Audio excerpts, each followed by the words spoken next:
Velkomin í samræðuna.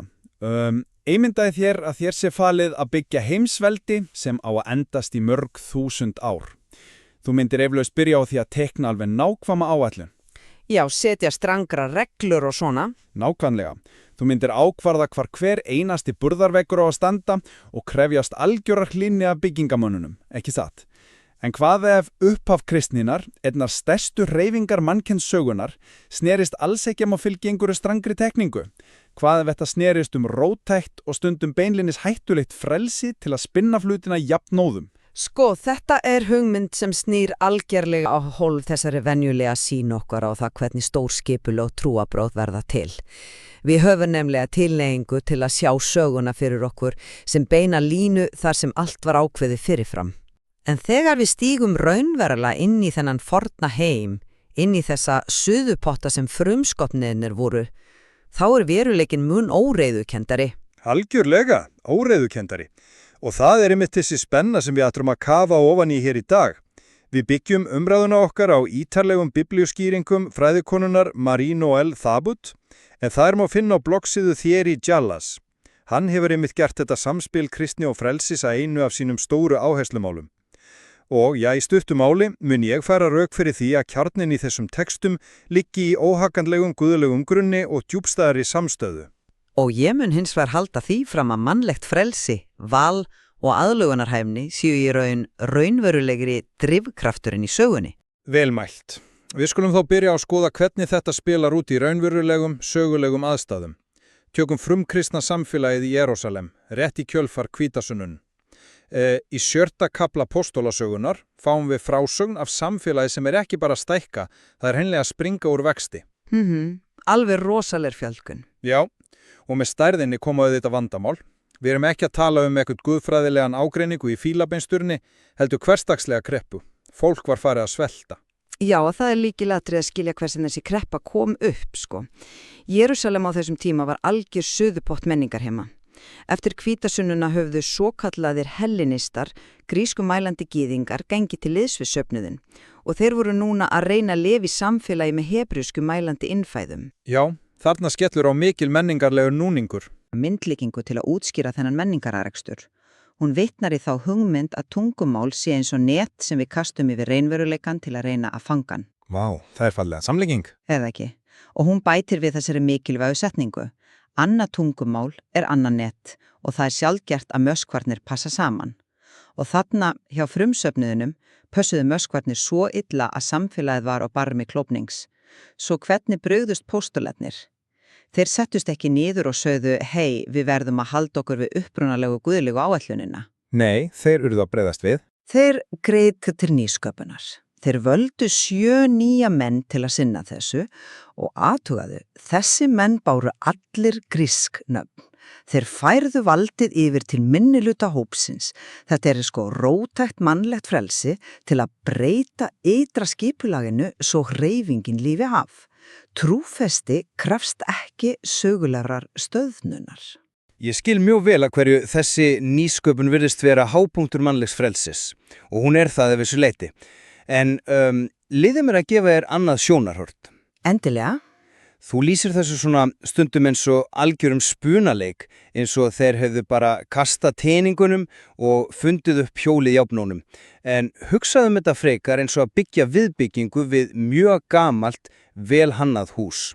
Þegar fjölskyldan stækkar og þú byggir við, þá verður þú samt að fylgja grunnarkitektur húsins. Já, þú þarft náttúrulega að tengja rammagn og svona. Einmitt, þú verður að tengjast inn á sömu pípulagnir og sama burðarþol, annars hrinnur viðbyggingin. Hvað sögðu póstularnir nákvæmlega í þessari kreppu? Þeir sögðu, það ekki rétt að við vanrækjum orð Guðs til að þjóna til borðs. Biðu, ertu að segja að þeir hafi deilt út verkefnunum bara til að vernda sinni ekki ramma? Nákvæmlega. Þeir bjóku til þessa nýju stöðu eingöngu til að geta sjálfir staði vörðum sinn upprunalega, gruðlega tilgang, sem var bænin og þjónustu orðsins. Nýsköpunin var algjörlega há og undirgefin starra markmiðinu. Þetta var ekki einhver frjálslynd tilraun, þeir voru að viðhalda heilagleika upprunalega rammans. Þú veist, til að tryggja að allir gætu verið eitt. Frelsið þjónar alltaf rammanum. Jæja, ef við samþykjum að frumsöfnurinn hafi haft þetta frelsi til að breyta skipulaginu, jafnvel þótt að væri gert til að vernda grunninn, þá vaknar önnur stór spurning. Hefur manneskjan þá sama frelsi til að hafna þessum grunni algjörlega? Þú ert að fara að þanga. Já, af því að ef við eigum að taka frelsið alvarlega, hlýtur það ekki að fela í sér réttin til að segja nei við guðlega rammanum og það færir okkur einmitt að þessari fræga myndhverfingum hyrningasteining sem þambúð fjallar úr fyrra Pétursbrefi. Já, lifandi steinarnir sem byggjast upp í andlegt hús. Þannig erum við aftur komin inn í arkitektúrin. Einmitt, en taktu eftir hvernig þambúð nálgast þetta. Hún varar beinlinnis við að túlka þetta byggingarverkefni sem fyrirframhyggju. Hún hafnar predestination alveg. Sköpunarsagan er ekki eitthvað handrit sem Guð hefur þegar skrifað og við erum bara leikarar að lesa okkar línur. Sko, hún útskýrir að Jesús sé vissulega settur fram sem hyrningarstein en hann verður líka ásteytingarsteinu og bjargi til falls fyrir marga. Og hvers vegna? Ekki vegna þess að Guð ætlaði þeim að falla, heldur vegna þess að menn hafa frelsi til að hafna honum. Valin eru raunveruleg og ef Guð ætlar að leiða fólk úr ánauð, þá getur hann ekki þvinga það. Hann verður að virða frelsi okkar, jafnvel frelsi til að eyðileggja bygginguna. Ég loka alls ekki augunum fyrir því að valið er til staðar. Valið er stór hluti af upplifun okkar. En ég spyr á móti á fullri alvöru, er frelsið til að detta steinin og skaða sig raunverulega sönn mynd af frelsi? Eða er það bara afleiðing þess að hunsa raunveruleikan? Hvernig áttu við? Skoðum Salm 33 til að kafa henni dýpra í þetta. Þar talar Þabet mikið hugtakið yfir hina réttláta sem á hebresku er hasidim. Hún bendir á að það að vera hasidim snýst ekki að vera fullkomin, heldur að vera samstiltur vilja Guðs og samlíkingin sem hún notar finnst mér stórkostleg. Hún segir að þetta sé eins og hljóðfæri sem hefur verið rétt stilt. Vittu nú við. Hvernig tengirðu hljóðfæri við mannlegt frelsi? Er það ekki dálítið vélrænt? Hugsaði það. Bara þannig, ef þú sest við píanó sem er algjörlega óstilt, þar sem engin strengur í samræmi við annan, ertu þá frjáls til að spila meistaraverk eftir Mozart? Nei. Sama hversu mikinn frjálsan vilja þú hefur, þú ert aðeins frjáls til að framleiða skarkala. Sannkallað frelsi krefst struktúrs. Já, ég sé hvert þú ert að fara. Hljóðfæri verður að binda sig við hjómfræðileg lögmál. Þessir hasidim samþykja ramman. Frelsið felst ekki því að uppfinna sín eigin lögmál, heldur að ganga í takt við hinn guðlega tilgang. Þetta er svakalega falleg myndlíking, en ég kaupi ekki að hún endurspegli alla söguna.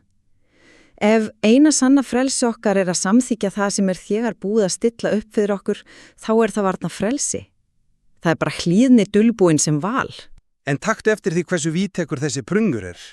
Þabút bendir á eitthvað alveg heillandi í uppbyggingu Salms 33. Salmurinn er nákvæmlega 22 erindi. Af hverju? Vegna þess að það eru nákvæmlega 22 stafir í hebreska stafrófinu. Frá alef til táf. Sem væri frá A til Ö á íslensku? Einmitt, frá A til Ö. Og í fornöld tóttu stafirnir vera sjálfan frumyndir raunveruleikans.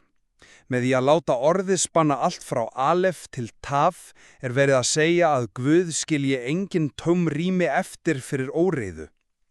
Ef frelsið okkar á að hafa minnstu þýðingu, verður það að byggja á þessu stafrófi, annars erum við bara máleysingjar í myrkrinu. Ég mótmæli því ekki að stafrófið eða grunnreglurnar séu gefnar, en jafnvel þótt við famum stafrófið, þá verðum við mennirnir að semja okkar eigin setningar úr því, við ráðum hvaða sögur við skrifum. Og ef við tölum ábyrðina á því að skrifa söguna, þá verðum við að skoða Jóhannesaguðspjall.